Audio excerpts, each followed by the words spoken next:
Assalamualaikum warahmatullahi wabarakatuh. Kami dari kelompok E akan mempresentasikan terkait Extensible Business Reporting Language atau XBRL. Kami yang beranggotakan yang pertama Fajar Gilang Septoni NPM 012, Nur Hayati NPM 066, Nuzul Desian Ramadhani NPM 076, dan saya sendiri Rahmatina Nur Najmina NPM 098.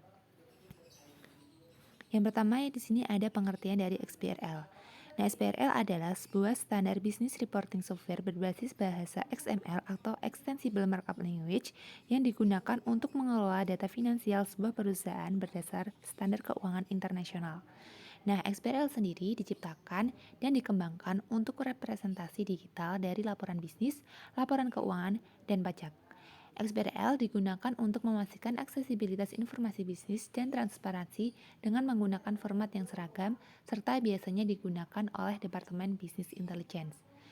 Laporan keuangan dari sebuah perusahaan menjadi sumber informasi utama perusahaan, karena dengan laporan keuangan, seluruh stakeholder sebuah perusahaan dapat memiliki gambaran umum mengenai perjalanan bisnis sebuah perusahaan.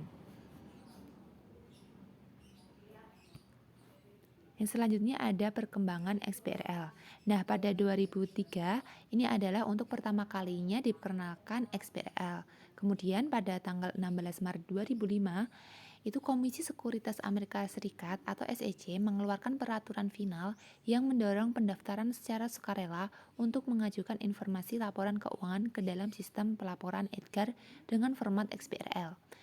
Nah, kemudian pada awal perkembangannya ini, teknologi XBRL hanya untuk pelaporan bisnis atau keuangan saja. Kemudian, yaitu diperluas sehingga XBRL sendiri mencakup juga informasi non-keuangan yang bersifat kualitatif.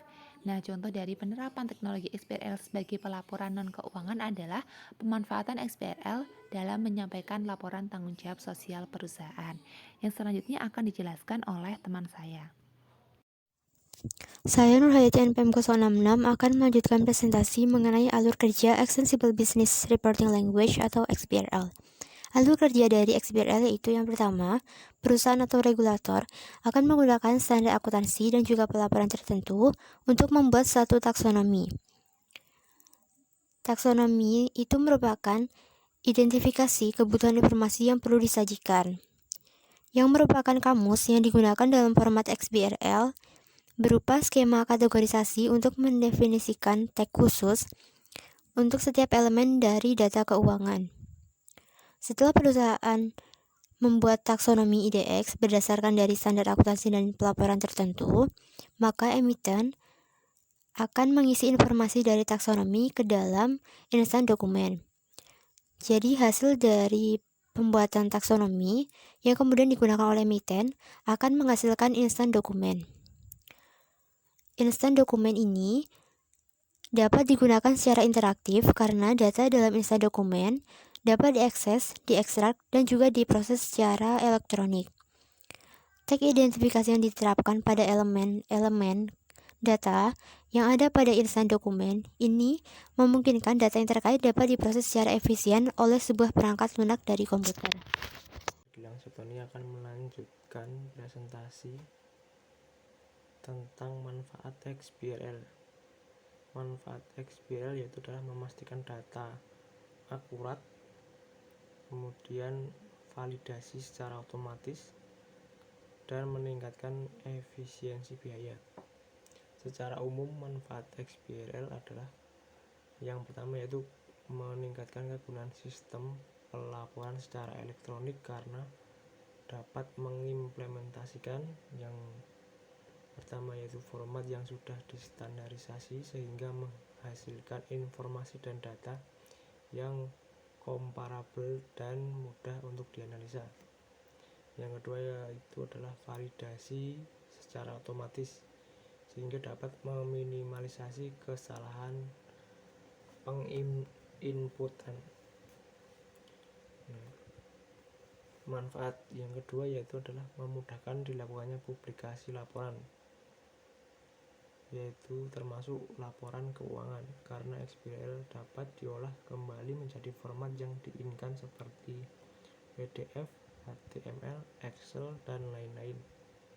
Manfaat yang ketiga yaitu meningkatkan kemudahan akses informasi finansial, terutama bagi investor internasional. Karena XBRL menerapkan suatu standar identifikasi informasi, jadi investor luar negeri dimungkinkan melakukan analisis mereka secara mandiri serta melakukan perbandingan dengan menggunakan bahasa mereka sendiri. Manfaat yang keempat yaitu adalah terlihat pada otomatisasinya, yaitu penghematan biaya, lebih cepat, lebih dapat diandalkan, dan penanganan yang lebih akurat. Manfaat yang kelima yaitu adalah XBRL format yang berguna untuk melaporkan BEI untuk mengembangkan business intelligence yang akan digunakan untuk evaluasi dan monitoring perusahaan tercatat. Saya Nuzul Destian Ramadhani, NPM 076. Di sini saya akan melanjutkan presentasi. Selanjutnya yaitu kelebihan XBRL dibandingkan dengan bentuk data konvensional. XBRL ini sangat berbeda dengan file PDF yang biasa digunakan dalam pelaporan keuangan perusahaan. Laporan yang dinyatakan dalam XBRL ini dioptimalkan untuk teknologi komputer seperti analisis data melalui software komputer. Menurut Iris Business, XBRL sendiri memiliki beberapa kelebihan dan keuntungan jika dibandingkan dengan bentuk data konvensional. Kelebihan XBRL antara lain yang pertama ada standar. XBRL merupakan standar yang telah diadopsi dan diterima secara internasional, sehingga mengurangi ketidakkonsistenan dalam terminologi dan penformatan data. Yang kedua ada speed, yaitu XBRL memungkinkan persiapan laporan menjadi lebih real-time dan cepat, sehingga pada saat yang sama memungkinkan cara yang akurat, efisien, dan relevan untuk mencari data. Yang ketiga ada accuracy. XBRL memberikan data laporan yang lebih akurat karena datanya dapat dihitung dan diverifikasi. Yang keempat ada platform independen. XBRL merupakan sebuah standar terbuka dan karenanya platform independen ini memungkinkan data untuk ditransfer dan dipertukarkan dengan mudah. Yang keenam ada region independen. XBRL memungkinkan laporan, presentasi, dan pertukaran data dalam bentuk bahasa yang mendukung. Yang keenam ada reusable, yaitu data dari XBRL setelah dimasukkan dapat difungsikan kembali untuk mewakili data yang sama dalam berbagai cara dan berbagai format.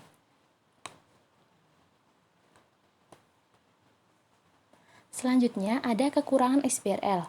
Nah, walaupun memiliki banyak kelebihan, namun XBRL ini ternyata memiliki beberapa kekurangan. Antara lain yang pertama, ada taksonomi yang sangat banyak, yaitu atribut terhadap data yang dimasukkan ke dalam XBRL itu sangat banyak, sehingga kadang memiliki standar yang membingungkan.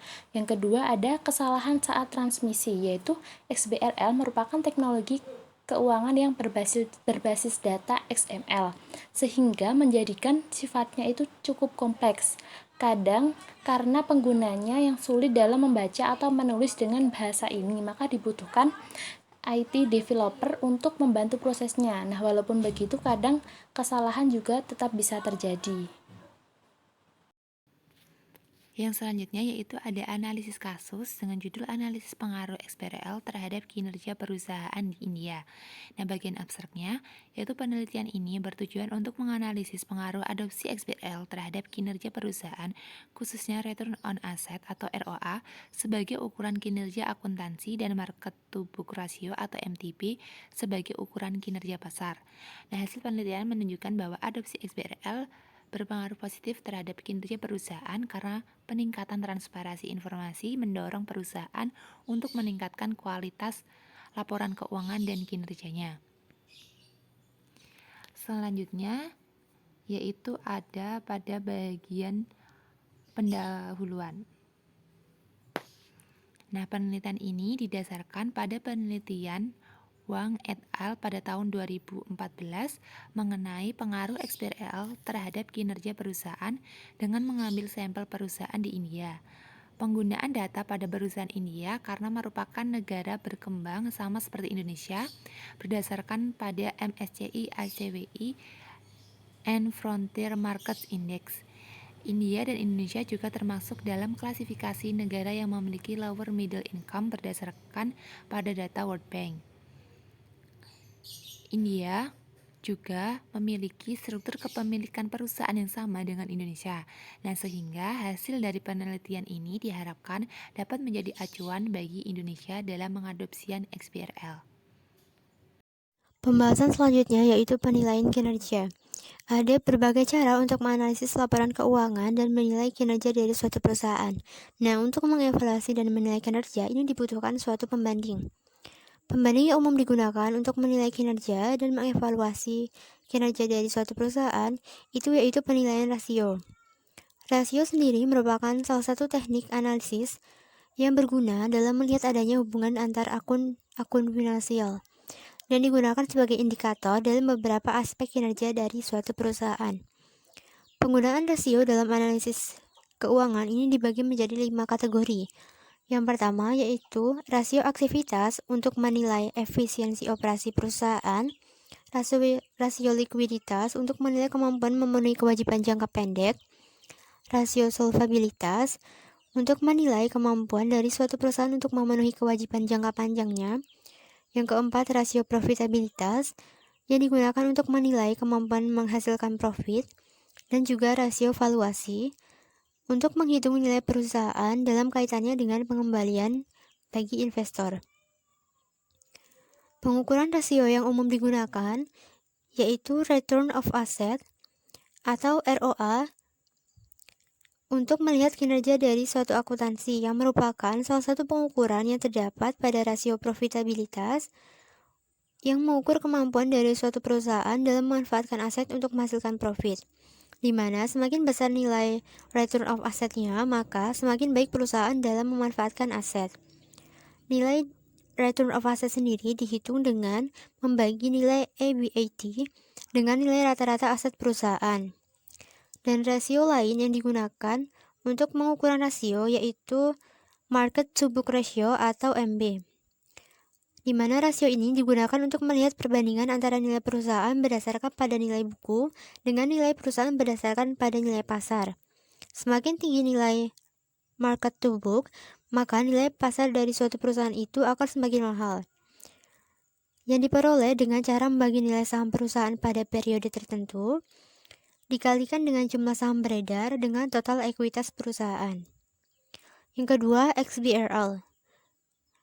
Extensible Business Reporting Language atau XBRL ini merupakan cara pelaporan keuangan yang berbasis digital, di mana pelaporan keuangan dengan XBRL akan menyediakan bahasa pelaporan keuangan yang dapat diotorisasi, mewakili isi dari laporan keuangan, akan mempermudah mengolah data informasi yang dilaporkan menjadi lebih jelas, lebih independen, dapat diuji, dan juga bersifat digital. XBRL ini berguna sebagai jembatan pertukaran informasi antara dua atau lebih sistem informasi organisasi yang berbeda-beda. Yang ketiga, XBRL di India. XBRL di India ini mulai banyak diperbincangkan pada akhir tahun 2007 ketika Institute of Chartered Accountants di India ini mulai mengajukan penggunaan pelaporan keuangan berbasis XBRL.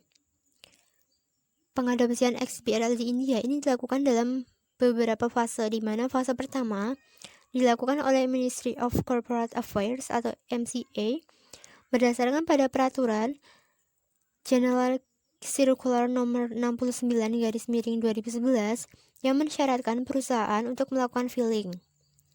Selain itu, pemerintah juga menerbitkan peraturan Companies Act tahun 2013 tentang keharusan penggunaan format XBRL, di mana peraturan ini mengharuskan perusahaan untuk mengungkapkan biaya pelaporan audit dan juga laporan kepatuhan ke dalam format XBRL. Yang keempat, struktur dewan di India. Struktur dewan di India ini menganut sistem berdasarkan pada Anglo-American model, yaitu sistem one tier, di mana hanya ada satu dewan yang menjadi senior manager perusahaan, yaitu dewan direksi. Di India sendiri memiliki 3 struktur direksi yang terdiri dari direksi eksekutif, yang merupakan direksi yang mengatur dan mengelola kegiatan manajemen perusahaan secara menyeluruh. Yang kedua, direksi non-eksekutif, yaitu direksi yang tidak secara langsung terlibat dalam pengelolaan sehari-hari perusahaan, namun terlibat dalam kegiatan perencanaan perusahaan ketika dilakukan rapat antar direksi. Dan yang ketiga, direksi independen, yaitu direksi yang tidak memiliki relasi dengan perusahaan yang dikelola, sehingga direksi independen akan memberikan tingkat independensi dalam pengambilan keputusan.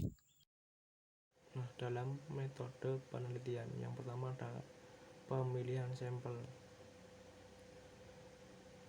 Pemilihan sampel populasi penelitian ini adalah perusahaan publik yang terdaftar di Bursa Efek di India, baik itu National Stock Exchange (NSE) India maupun di Bombay Stock Exchange atau BSE. Nah, pengambilan sampel ini dilakukan menggunakan metode purposive sampling, yaitu pengambilan sampel berdasarkan pada kriteria yang ditetapkan untuk mendapatkan data yang sesuai dengan hipotesis penelitian. Kriteria yang digunakan dalam pengambilan sampel meliputi yaitu adalah perusahaan publik di India yang termasuk dalam top market capitalization pada Thomson Reuters Icon. Kapitalisasi pasar yang dimaksud adalah jumlah saham yang beredar dikalikan harga pasar dengan nilai terkecil adalah 500 juta US dollar. Yang kedua adalah semua perusahaan publik India dari semua sektor. Kemudian tahun buku berakhir pada tanggal 31 Maret dan perusahaan yang memiliki data yang diperlukan untuk pengukuran variabel dalam penelitian ini selama tahun 2007 sampai dengan 2013. Selanjutnya yaitu adalah model penelitian. Pengujian hipotesis dilakukan dengan menggunakan model regresi. Nah, kinerja perusahaan sebagai variabel dependen diukur dengan menggunakan dua cara, yaitu return on asset atau ROA dan market to book ratio atau MB. Kinerja tersebut juga dipengaruhi oleh variabel kontrol lainnya seperti kinerja tahun sebelumnya, ukuran perusahaan, leverage, umur perusahaan, jumlah dewan direksi, presentase direktur independen, adanya rangkap jabatan. Saya Nuzul Destin Ramadhani, NPM 076. Di sini saya akan melanjutkan penjelasan kasus tentang penggunaan XBRL, yaitu selanjutnya pengembangan hipotesis. Penelitian Ghani et al. Tahun 2014 itu menyimpulkan bahwa XBRL bermanfaat untuk meningkatkan tata kelola dan efisiensi kinerja perusahaan. Selain itu, XBRL dianggap sebagai perangkat yang cocok diimplementasikan dalam sistem akuntansi perusahaan serta berguna dalam mempromosikan tata kelola perusahaan. Penggunaan XBRL memungkinkan informasi tentang perusahaan itu semakin transparan sehingga pengawasan oleh stakeholder pun semakin meningkat. Nah, menyadari hal tersebut, perusahaan akan berusaha merancang rencana bisnis yang jauh lebih baik dan menjalankan usahanya dengan efisien sehingga dapat meningkatkan kinerja perusahaan. Yang kedua ada dari Baldwin et al. Tahun 2006. Nah, ini menyatakan bahwa XBRL memiliki pengaruh dalam memfasilitasi pelaporan keuangan yang berkelanjutan, meningkatkan ketersediaan laporan keuangan, dan menghilangkan efek konvergensi terhadap prinsip akuntansi. Nah, pelaporan XBRL juga bermanfaat bagi para pengguna laporan keuangan karena akses terhadap laporan yang lebih mudah dan meningkatkan efisiensi pengambilan keputusan. Selanjutnya, kesimpulan.